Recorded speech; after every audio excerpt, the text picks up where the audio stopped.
On s'est tous déjà retrouvés face à une ordonnance médicale. Un peu perplexe, n'est-ce pas?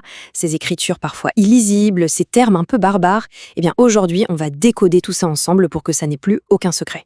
Vous sortez souvent de l'hôpital ou du cabinet sans vraiment comprendre ce que le médecin a dit. C'est normal. Les termes médicaux sont compliqués et on n'ose pas toujours poser des questions. Moi, c'est Asiat. J'analyse vos ordonnances, bilans et diagnostics et je vous explique tout en langage simple, clair et humain pour éviter les erreurs et vous aider à prendre les bonnes décisions. Ne restez pas dans le doute. Contactez-moi et obtenez une explication claire. Soyons francs, qui n'est jamais sorti de chez le médecin en plissant les yeux pour essayer de déchiffrer ce qui est marqué sur ce petit bout de papier? Entre l'écriture et le jargon technique, ça peut vite devenir un vrai casse-tête. Mais vous savez, le vrai problème, ce n'est pas tant l'écriture de médecin, c'est une vieille blague ça. Non, le véritable enjeu, ce sont les instructions cruciales qui se cachent derrière ces mots. Si on les interprète mal, ça peut présenter un vrai risque pour la santé. Parce qu'une ordonnance, ce n'est pas juste une suggestion, c'est un document médical ultra important.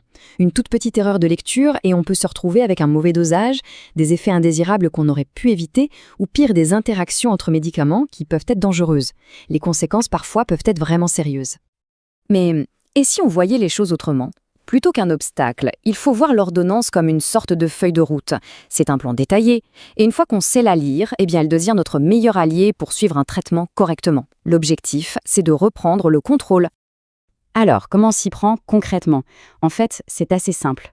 Quasiment toutes les ordonnances sont construites de la même façon. On peut les diviser en 4 zones bien distinctes. Une fois qu'on a compris cette structure, croyez-moi, tout devient beaucoup plus clair.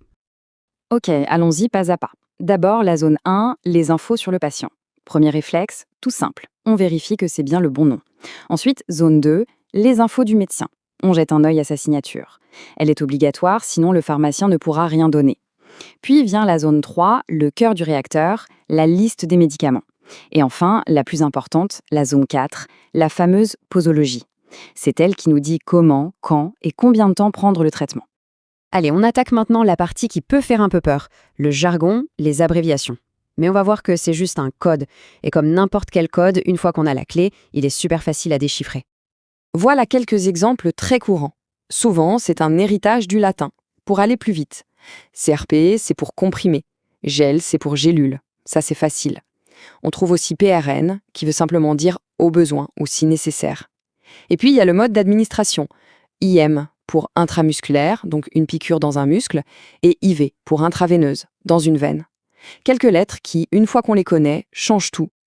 Ok, prenons un exemple tout bête, une phrase qu'on pourrait trouver sur n'importe quelle ordonnance. C'est exactement ça, la posologie. Alors, on décortique ? Le mot posologie a l'air un peu savant comme ça, mais en réalité, il répond à des questions très simples. Quoi prendre ? Combien ? À quelle fréquence et pendant combien de temps? C'est vraiment ça la clé pour qu'un traitement soit à la fois efficace et sans danger. Donc, si on revient à notre exemple, ça se traduit tout simplement par un comprimé le matin, un autre le soir, et on fait ça pendant 5 jours. Ce n'était pas si compliqué, hein? Et voilà, le code est cassé. Maintenant qu'on sait lire, c'est super. Mais il y a une deuxième étape qui est tout aussi importante. C'est de connaître les pièges classiques, les petites erreurs que l'on fait tous et qui peuvent saboter l'efficacité d'un traitement. L'erreur numéro 1, la plus fréquente, c'est d'arrêter le traitement dès qu'on se sent mieux, que les symptômes ont disparu. Grosse erreur. Ou alors on a oublié une prise et on se dit « pas grave, je vais doubler la prochaine dose pour compenser ». Surtout pas. Ces 2 réflexes peuvent être vraiment contre-productifs, voire dangereux. La règle, elle est simple. On suit le plan à la lettre, du premier au dernier jour. Mais au final, s'il n'y avait qu'une seule, unique chose à retenir de tout ça, ce serait ce que j'appelle la règle d'or. Le conseil le plus fondamental. Mettons-nous en situation. L'écriture est vraiment floue, une instruction semble un peu bizarre. Bref, on a le moindre doute. Qu'est-ce qu'on fait? La réponse, c'est d'une simplicité désarmante. On demande. Toujours. Il vaut 1000 fois mieux poser une question, même si elle semble bête, au médecin ou au pharmacien, que de faire une supposition qui pourrait être risquée. Il n'y a absolument aucune honte à vouloir être sûr de bien faire. C'est vraiment ça l'idée centrale. Devenir acteur de sa propre santé, ça commence par ça, par la compréhension. Et ça passe par le fait d'oser poser des questions, jusqu'à ce que pour nous, tout soit absolument limpide. Je vous laisse avec cette question pour y réfléchir. Parce qu'en fin de compte, La personne qui est la plus investie dans notre propre bien-être, eh bien c'est nous-mêmes. Et savoir lire une ordonnance, c'est un premier pas essentiel pour reprendre ce pouvoir.